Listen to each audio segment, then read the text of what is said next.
अस्सलाम वालेकुम। मेरा नाम रियान अहमद है और मैं सेकंड ईयर का स्टूडेंट हूँ इन प्री मेडिकल। मेरा नाम हसन रज़ाक है और मैं सेकंड ईयर का स्टूडेंट हूँ प्री इंजीनियरिंग। आज हमारा टॉपिक है रेजोनेंस ऑफ बेंजीन। तो हसन, आप क्या जानते हैं इस बारे में? आज हम रेजोनेंस के बारे में पढ़ेंगे। बिस्मिल्लाहिर्रहमानिर्रहीम। अस्सलाम वालेकुम। मेरा नाम नोमान अहमद है और आज हम सेकेंड ईयर का एक टॉपिक रेजोनेंस ऑफ बेंजीन करने वाले हैं। तो आज का जो टॉपिक है वो है रेजोनेंस। रेजोनेंस ऑफ बेंजीन में क्या होता है, पहले तो सबसे पहले उसकी हम डेफिनेशन पढ़ेंगे, फिर बेंजीन के बारे में हम ये बताएंगे कि बेंजीन की रेजोनेंस किन दो फैक्टर की वजह से होती है, फिर उसके स्ट्रक्चर को डिस्कस करेंगे, फिर उसकी रेजोनेटिक एनर्जी को हमने डिस्कस करना है और आखिर में उसके रिएक्शन और फिर एक ग्राफ को जो कि बहुत इंपॉर्टेंट डायग्राम है उसको डिस्कस करेंगे। तो व्हाट इज रेजोनेंस एनर्जी? तो possibility of different pairing scheme of valence electron of an atom is called resonance. Definition क्या है? Possibility of different pairing scheme of valence electron of an atom is called resonance. मतलब ये आपको benzene का ring नजर आ रहा है, इस बेंजीन के अंदर ये जो है ना, ये आपके पास क्या है, ये डीलोकलाइज इलेक्ट्रॉन है जो कि यहाँ पर है, ठीक है। तो ये बेंजीन के रिंग के अंदर क्या करते हैं, ये घूमते हैं, इसलिए इसको क्या कहते हैं, डीलोकलाइज इलेक्ट्रॉन। तो रेजोनेटिक स्ट्रक्चर क्या होता है कि बेंजीन का जो रिंग है, ये जो डबल बॉन्ड है, ये कैसे अंदर शिफ्ट होते हैं, इसको रेजोनेंस कहा जाता है। तो बेंजीन हैज 5 रेजोनेटिक स्ट्रक्चर। कौन कौन से? एक किक्यूले स्ट्रक्चर कहते हैं जो कि ये वाला है, ठीक है। ये दोनों बेंजीन के रेजोनेंस को हम इस तरह रिप्रेजेंट करते हैं डबल एरो हेड से। तो ये बेंजीन का क्या है, रेजोनेटिक स्ट्रक्चर है, ठीक है। इसको किक्यूले कहते हैं, ये स्टेबल है, this one is the stable structure, this one the stable.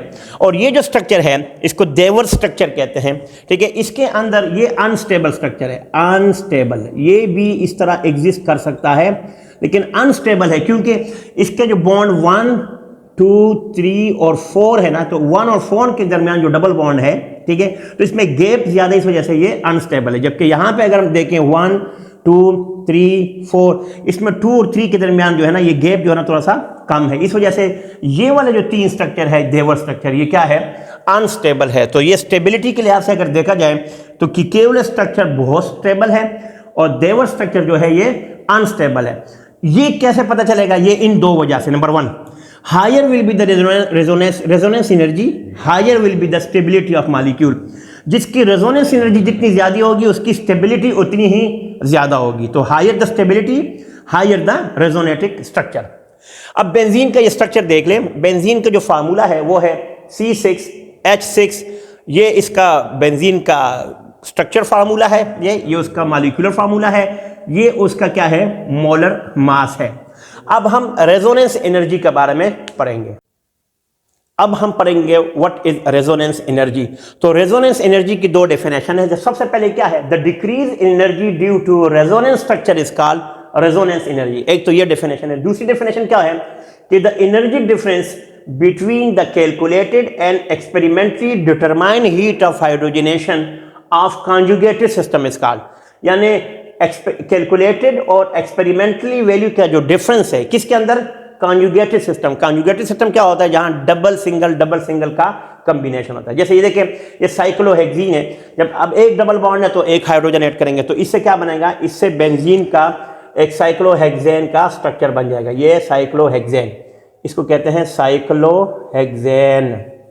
तो इसके लिए जो हीट ऑफ हाइड्रोजिनेशन है वो कितनी है, 120 आपके पास ऑब्जर्व्ड है, ये कैलकुलेटेड है। ऊपर वाली ऑब्जर्व्ड, नीचे कैलकुलेटेड, तो इन दोनों का डिफरेंस 0 है। इसी तरह यहां पे देख लें, जब आपके पास 1, आपके पास ये 1 है, ठीक है, 2, 3, 4, 5 और 6, तो 1 और 3 साइक्लोहेक्साडाइईन है, ठीक है। तो ये जो स्ट्रक्चर इसमें आप देखें 2 डबल बॉन्ड है तो 2 हाइड्रोजन इसमें ऐड होंगे, तो इसके लिए भी जो इससे भी साइक्लोहेक्सेन बनेगा। और इसके लिए जो भी आपके पास जो हीट ऑफ हाइड्रोजनेशन है वो कितनी है, -240 किलो जूल पर मोल है, ठीक है। तो ये तो ऑब्जर्व है। कैलकुलेटेड कितनी आती है, -231.5, जिसका डिफरेंस जो है ना तकरीबन 5 या 8 के करीब आता है, ठीक है। जो तीसरा है वो क्या है, वो एक हाइपोथेटिकल वैल्यू है, जिसके वैल्यू है ना उसके अंदर 3 हाइड्रोजन ऐड होंगे, तो इससे भी साइक्लोहेक्सेन बनेगा, इससे भी साइक्लोहेक्सेन बनेगा।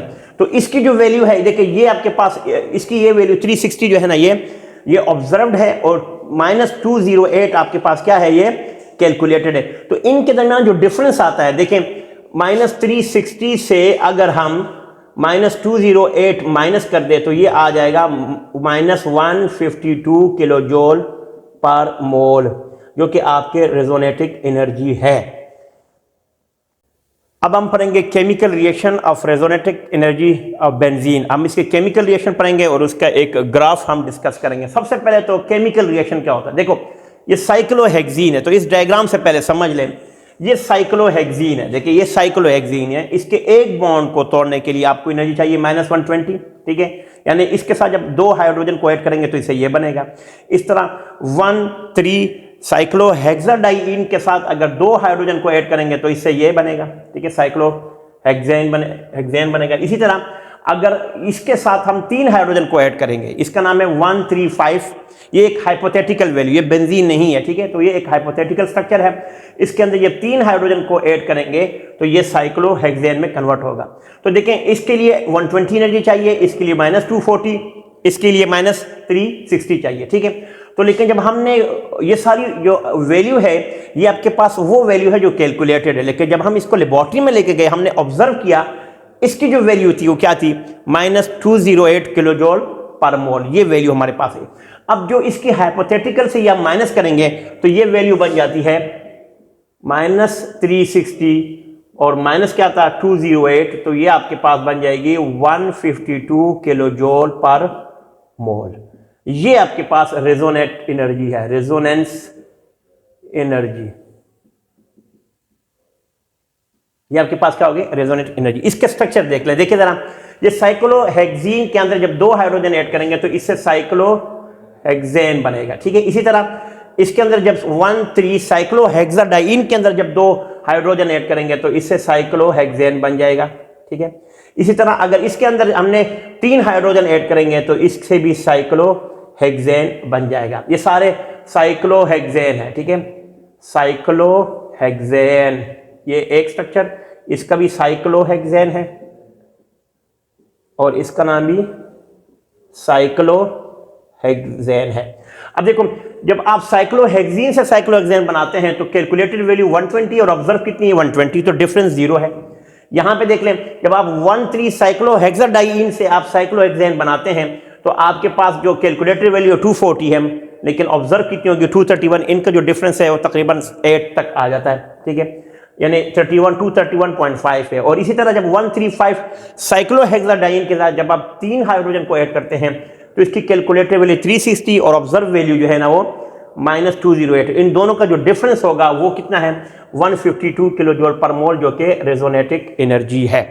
ये बहुत इंपॉर्टेंट टॉपिक है, इसकी पहले डेफिनेशन आपने इसके केमिकल रिएक्शन और इसका ग्राफ वर्ड टू वर्ड बनाना है तो ये टॉपिक कंप्लीट हो जाएगा। अस्सलाम वालेकुम।